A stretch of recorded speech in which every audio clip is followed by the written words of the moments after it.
Je pense que la dernière fois qu'on est venu, on était encore en mode pandémie à peu près. Donc, je me souviens on était encore espacés là. On était ici, mais on avait comme, je ne sais pas combien de chaises entre nous là. C'est vraiment le fun d'être avec vous puis de ne pas avoir ces contraintes-là. Je voulais vous dire que euh, les gens de l'ETEC, ils viennent ici. Tout le monde veut venir ici. Tous les gens qui viennent ici, tu sais, ils sont tellement heureux, ils disent ah, chance, là, puis c'est familial, puis c'est chaleureux, ils sont vraiment, c'est pour moi, ben, je savais, moi, tu sais, mais eux, tu sais, Ruth, Richard, Jean-Christophe, qui viennent. Donc, ils parlent toujours parce qu'on a une rencontre le mardi vers 1 heure, là, puis les gens qui viennent ici, là, ils parlent toujours de oh, je suis allé à la Clairière, c'était bien le fun. Bon, alors je voulais juste que vous sachiez que vous êtes en haut de la liste, là, pour les gens qui disent ah, je veux y aller, tu sais. Bon. Euh, bon, c'est bon. Ben, c'est bon, c'est bon. Je crois que Jean-Christophe avait vraiment à cœur, comme directeur, que les techs soient davantage connectés avec les églises. Donc, je pense que lui, beaucoup, cet élan-là, que ça vient beaucoup de son désir de voir l'école au service des églises. On veut vraiment, hein, on veut vivre ça. Euh, euh, moi, quand je viens ici, je dirais que je pense que je l'ai déjà dit, mais je paierais à la porte là, juste pour entendre les louanges et de voir Alain et Marc travailler ensemble et d'entendre l'Église chanter. C'est vraiment, tu sais, parfois, c'est des chants que je ne connais pas. J'arrive ici, je dis, ah, c'est des compositions. mais des arrangements, alors encore merci pour ce que vous donnez là ensemble au royaume de Dieu, dans la famille de l'Église. C'est vraiment encore une joie de participer avec vous. OK. Sainte-Rose, euh, euh, avant, il y avait l'intersection et Sainte-Rose. Maintenant, il y a Sainte-Rose qui est la fusion là, au Sainte-Rose fusionné avec Intersection et Sainte-Rose ensemble. Donc, nous sommes dans la première année de cette expérience-là. Et je crois vraiment que Dieu nous amène là, et ça s'est fait beaucoup pendant la pandémie. On a commencé à louer de Sainte-Rose à un prix moins cher que où on louait avant à Terrebonne. Mais de toute façon, ça a fait son petit bonhomme de chemin, puis on priait et on a dit, ben, peut-être que ce serait mieux pour nous de vivre comme une communauté. Donc, je crois vraiment que Dieu garde sa main sur nous et je voulais juste vous saluer de la part de l'Église de Sainte-Rose, l'Église fusionnée de Sainte-Rose. Voilà. Et vraiment, j'étais pas là pour la journée de prière à Westside Gathering. Je donnais un cours. Donc, quand, je pense, Marc t'a dit, Sainte-Rose ont pris pour qui, là? Puis moi, honnêtement, là, j'étais pas là. Il faudrait que je demande mais on n'en a pas parlé beaucoup. Vous êtes plus fidèles que nous dans ce ministère-là. Il faudrait que j'arrive. Mais je trouve, nous, on apprend. Je sais que Véronique était là ce jour-là, puis il y avait quelques personnes de Sainte-Rose, là. Mais de toute façon, c'est beau d'entendre le rappel que vous êtes toujours dans cette attitude de prière pour l'Église de Saint-Eustache. Hein? OK? Ouais. On en a besoin, comme tu vois. OK. j'aimerais ça, vous parler qu'on regarde ensemble. Si je vous dis le mot témoignage, vous êtes dans une étude là, le mercredi, là, ça porte sur quoi encore? C'est parlez-vous couramment. C'est une façon de pouvoir parler de l'Évangile entre nous, mais aussi pour témoigner. Donc, j'ai vraiment pas grand-chose à vous dire parce que vous êtes déjà. Mais peut-être si vous êtes patient, là, on va quand même peut-être pouvoir apporter quelque chose qui a rapport à ce que vous êtes déjà en train de vivre. Ça vous va? OK. Donc, comme vous êtes déjà des experts dans le témoignage, essentiellement, le témoignage, c'est quoi? Dans le fond, c'est quoi? C'est de partager ce qu'on a vécu. OK? Tout le monde est. Est-ce que, donc, on vit quelque chose, puis on ne fait que dire, ben voilà, voilà ce que j'ai vécu, voilà ce que j'ai vu, voilà ce qui m'a frappé ou ce qui est l'impact même dans ma vie.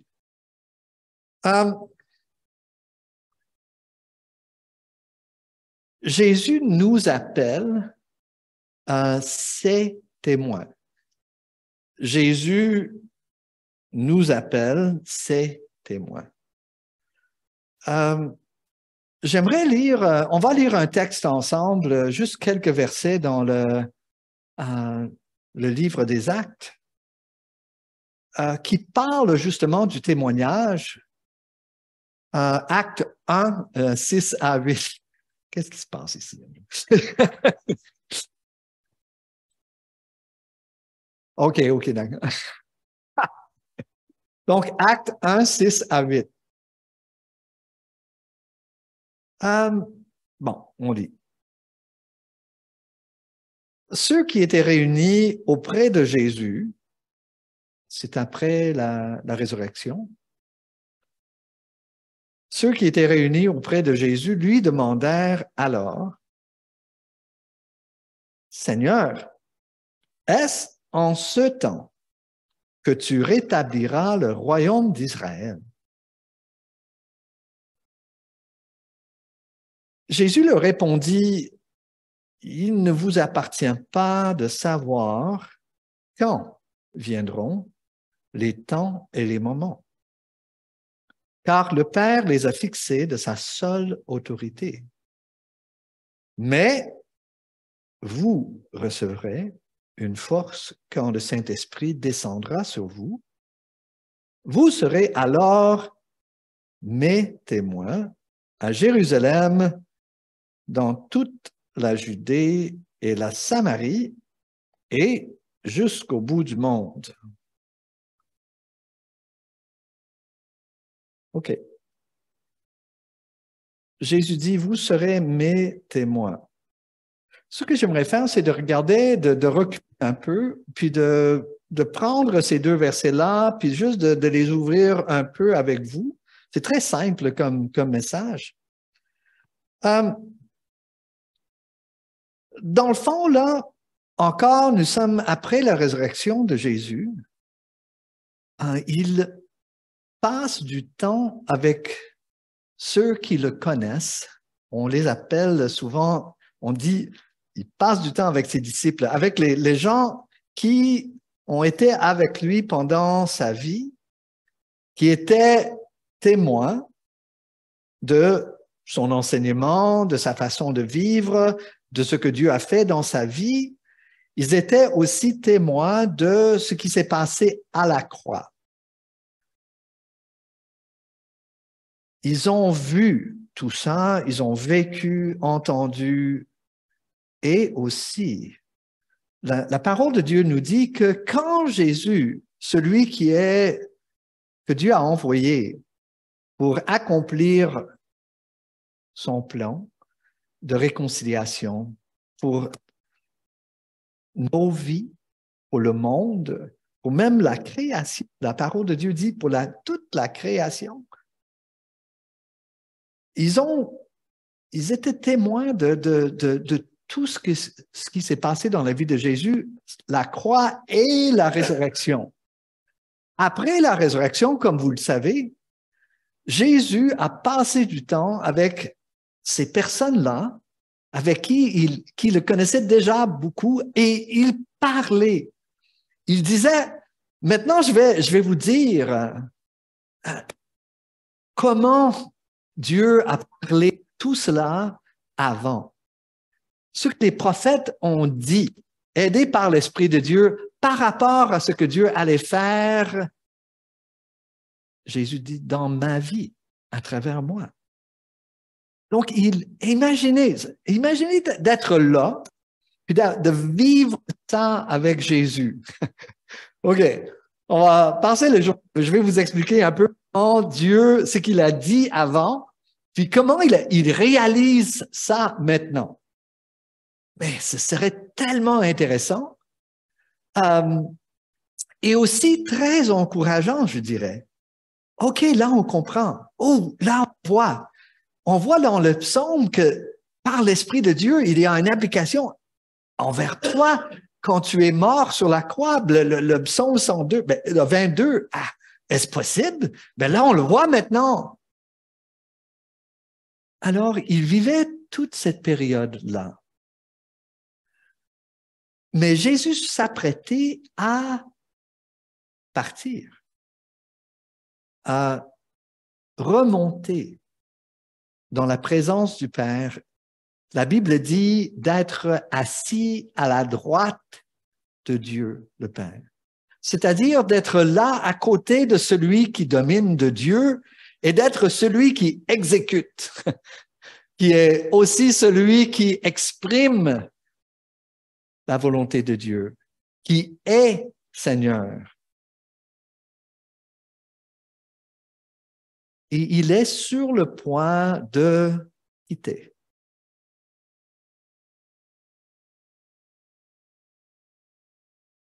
Ce n'est pas surprenant qu'on lui pose la question qu'on voit ici dans le texte. OK, Seigneur, on voit comment Dieu a agi dans ta vie à la croix et à ta résurrection pour notre réconciliation. On voit que tu es vraiment le Messie. Tu es vraiment celui qui agit, qui rétablit.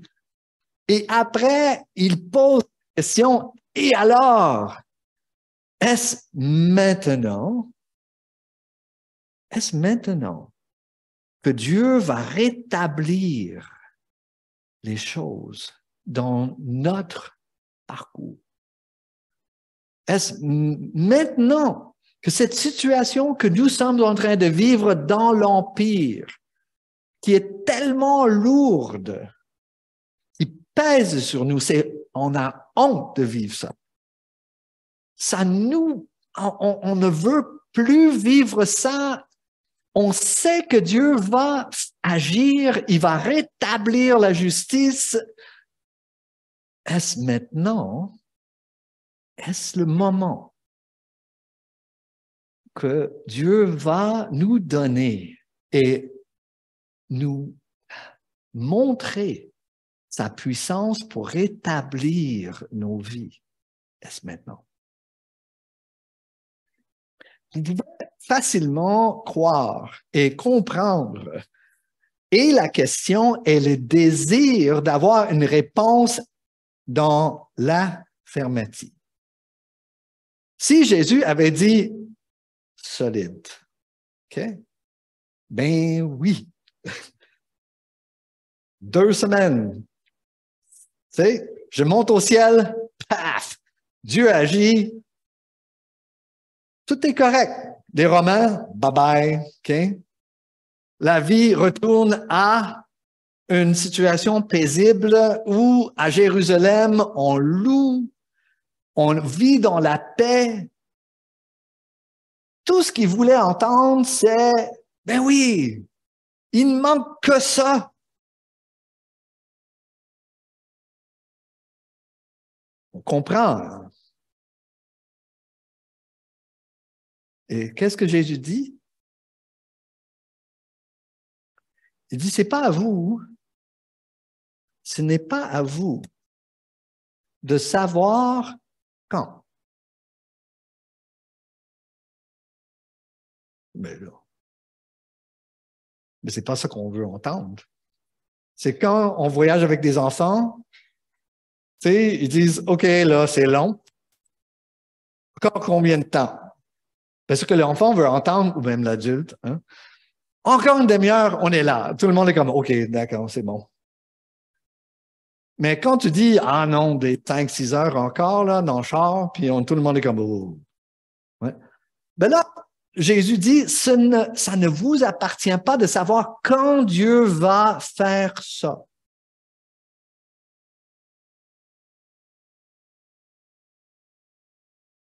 Dans notre foi individuelle, sur le plan individuel et sur le plan de ce qu'on vit ensemble, la question trouve écho chez nous. Tu sais, Seigneur, ces défis que je suis en train de vivre personnellement, et il y en a de toutes les sortes, non? On en a parlé hein, tantôt, là, on a prié. Le moment, on se confie en toi. Est-ce le moment que toi, tu vas régler toutes ces choses-là? Est-ce le temps?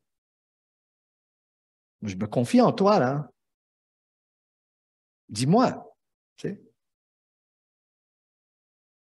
Comme Église, dites, ben nous voici. Devant toi, Seigneur, notre confiance est en toi.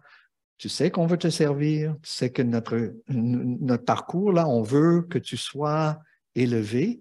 Est-ce maintenant que tu vas agir de façon à ce que vous complétez la phrase, vous? Et tout ce qu'on veut, c'est d'avoir une réponse qui est simple. Dieu complète la phrase. Là, même si c'est comme, OK, dans 6 mois ou l'an prochain, il va avoir X. Là, tout le monde, vous pouvez le mettre à l'écran, là. Dis, ben, OK, Dieu nous a dit que ça va se passer comme ça. Oui, c'est ça. Ouais. Nous sommes tous comme ça.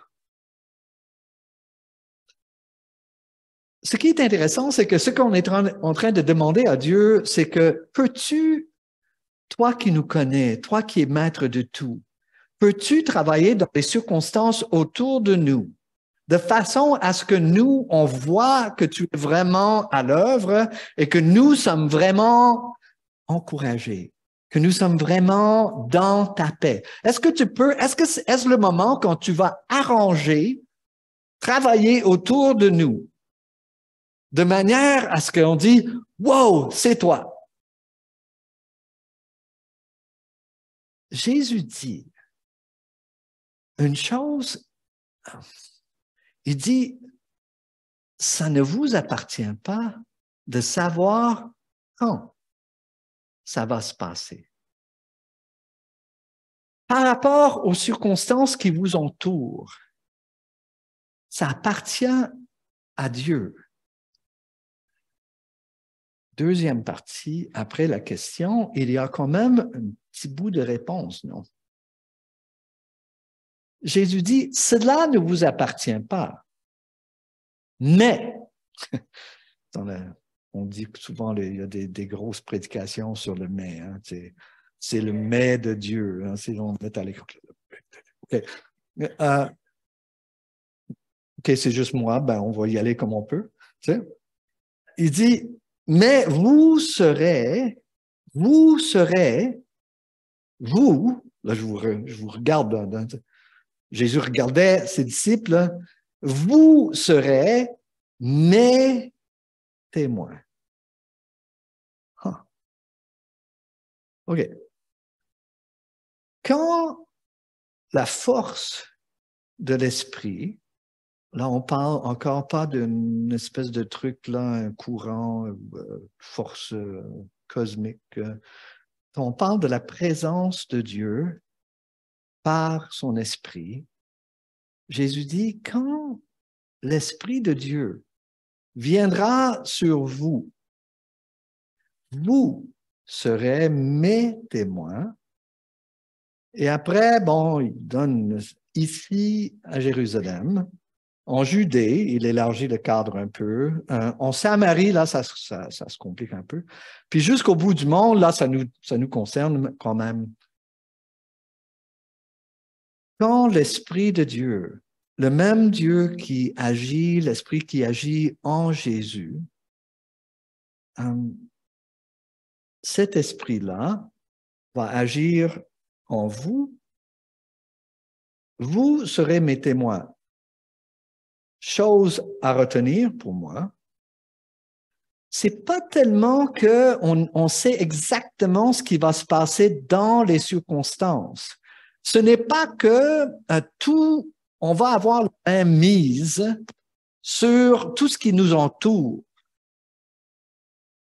Mais, chose remarquable, notre participation à l'intérieur de cette réalité-là, qui est compliquée, change. Nous ne vivons pas de la même façon dans ce monde. Vous serez mes témoins.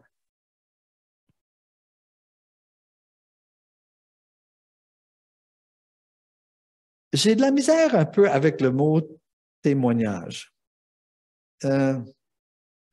C'est peut-être parce que j'ai eu trop d'approches techniques. Je ne veux pas... comme si ça prenait une sorte de formation très technique d'avoir le langage qui marche là pour être capable de... J'ai été formé dans une mentalité comme ça, je suis pasteur, j'ai été implanteur d'église 2 fois.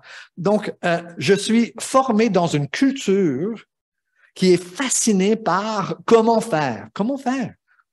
Quoi dire? C'est quoi la réponse? Comment parler à ces gens-là autour de nous? Là, tu sais? C'est des questions comme ça tout le temps, tout le temps, tout le temps. À un moment donné, c'est fatigant. Je dis, j'arriverai jamais. OK, il y a peut-être des vedettes qui le font. Tu sais, on va aller en conférence les écouter, là, mais tu sais, on revient tout pompé. Yes. Mais alors, est-ce que je peux participer à ça? Je vous explique tout simplement pourquoi j'ai une réponse mitigée, parfois au mot témoignage. Je vous propose qu'il y a une autre façon de le comprendre, c'est que... Oh, c'est correct. Une autre façon de le comprendre, c'est que quand nos vies pointent vers Dieu, okay? Quand nos vies, on parle des paroles et comment on vit, ça oriente les gens vers Jésus. Ça vous va? OK. Donc, Jésus a dit, quand l'Esprit viendra sur vous, il n'a pas dit, bon, vous allez par étapes apprendre un peu comment. Il dit, vous serez mes témoins. Ça, là, j'aime ça. Ça m'encourage. Dieu, tu vas nous aider, nous, à vivre des vies qui pointent vers Jésus. Donc, nous sommes ici ce matin, là, au milieu de Saint-Jérôme. Vous êtes déjà en train de faire ça. Vous êtes en train par votre présence, peut-être vous dites, mais c'est tout petit, mais de rappeler aux gens que Jésus est là. C'est pas une petite chose, ça. Dans l'Apocalypse, on utilise l'image d'une lampe. Une église, c'est comme une lampe. Puis Jésus est tout près. Il est juste à côté de la lampe pour l'entretenir. Mais ce que je veux vous dire, c'est que quand Jésus dit, quand l'Esprit de Dieu viendra sur vous, vous serez mes témoins. Alors, ce que nous pouvons dire, nous, là, en Église, et ça prend toutes sortes d'expressions, mais à la base, la première chose qu'on dit comme Église et individuellement, c'est nous voulons vivre ça. À Dieu, on le dit à Dieu. Ce qu'on lit là, nous, on veut le vivre. Aide-nous par ton esprit, là où nous sommes, avec les moyens que nous avons, d'être des témoins. Jésus dit, vous serez mes témoins. Encore, ça m'aide terriblement. Vous n'êtes pas d'abord des témoins d'une église, je m'excuse. OK? OK, on a des soucis par rapport à l'église. Hey, tu sais, je suis avec vous là, Patricia et moi, on est là, on sait c'est quoi d'être une méga église. Tu sais? Une grosse force là dans la ville comme vous êtes là. Tu sais? Non, OK. Non, on a participé à des petites communautés, mais aussi en voyant comment l'Esprit de Dieu est présent et comment il agit. Justement, entre vous, vous vous rappelez, vous êtes des reflets de la bonté, de la fidélité de Dieu. Entre vous, vous êtes des témoins.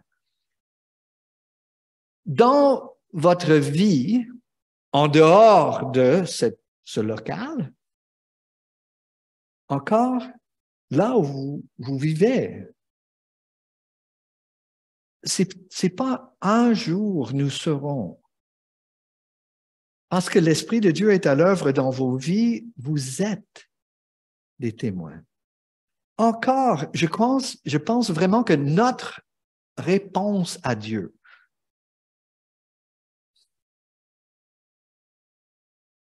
c'est de lui dire, Seigneur, c'est ça que nous voulons.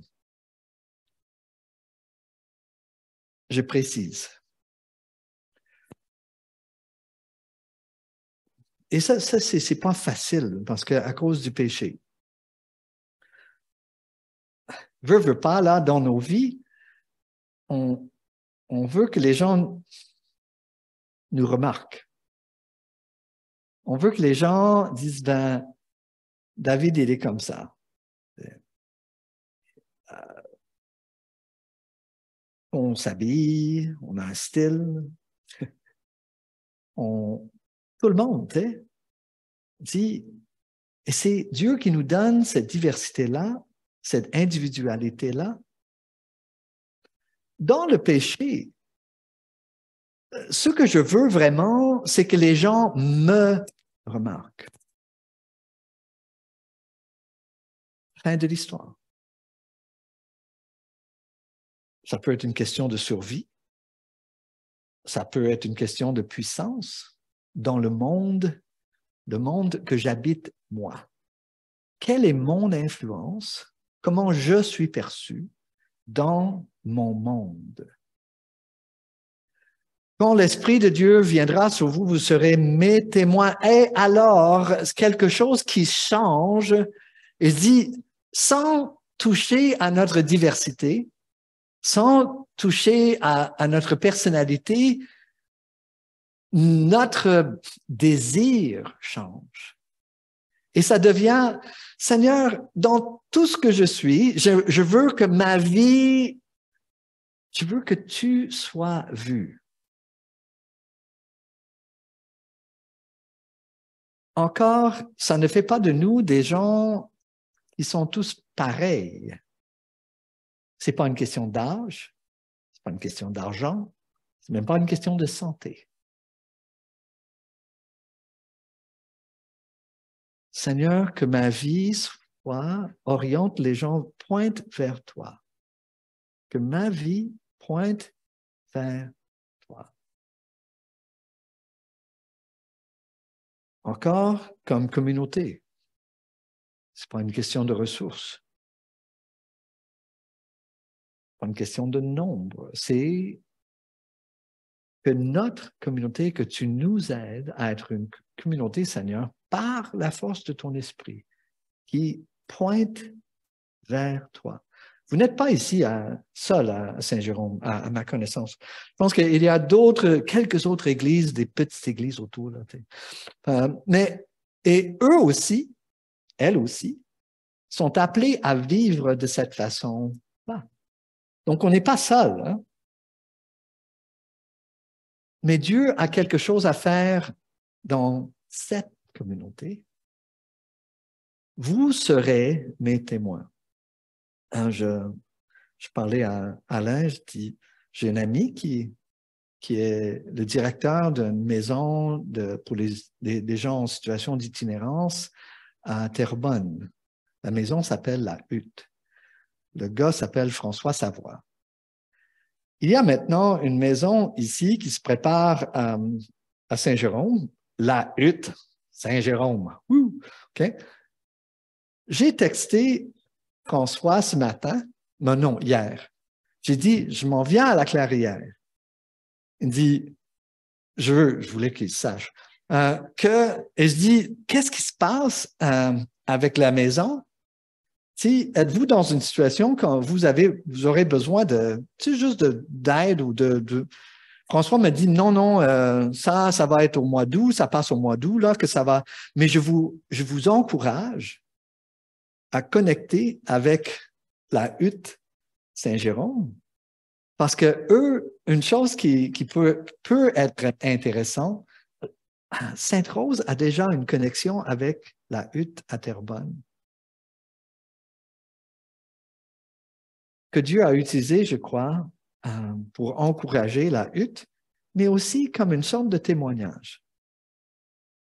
Je sais que vous avez d'autres connexions avec d'autres organismes communautaires ici.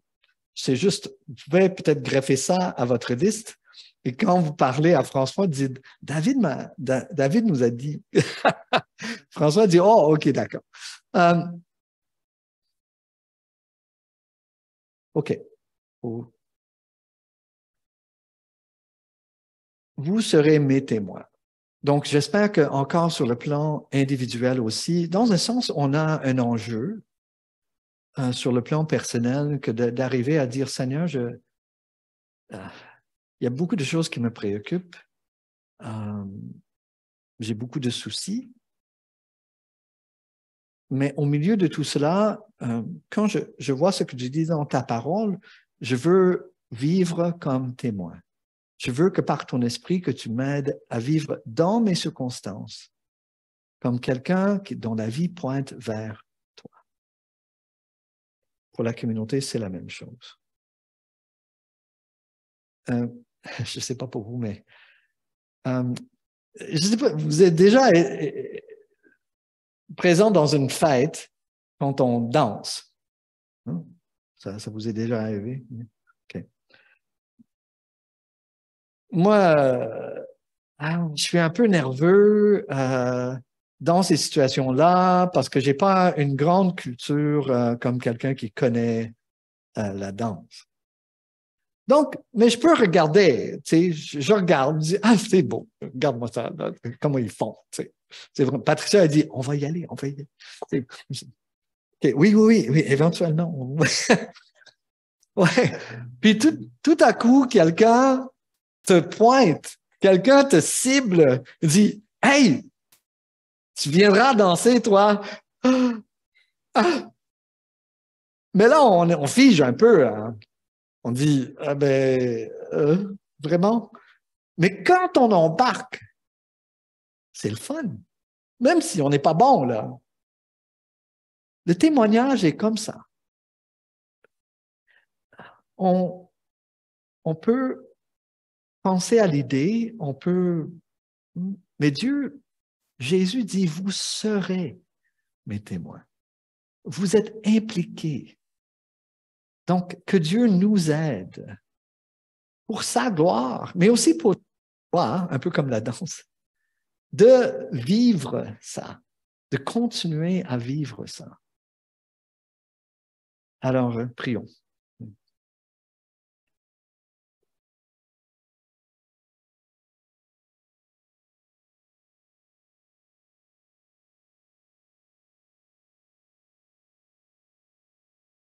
Seigneur Jésus, nous comprenons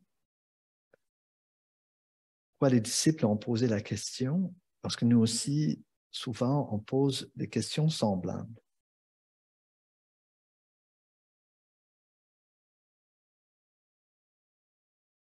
Aide-nous à vivre là où nous sommes, sachant que tu nous vois, que tu ne nous as pas abandonnés ou oubliés, mais que tu nous appelles à vivre quelque chose là où nous sommes avec toi. Et que tu dis que tu vas nous donner la force par ton esprit. Alors, merci Père d'avoir ce regard sur nous en Jésus-Christ, chacun de nous, mais aussi sur notre parcours ensemble, sur l'Église ici. Que ton nom soit élevé, que nos vies pointent vers toi. Au nom de Jésus. Amen.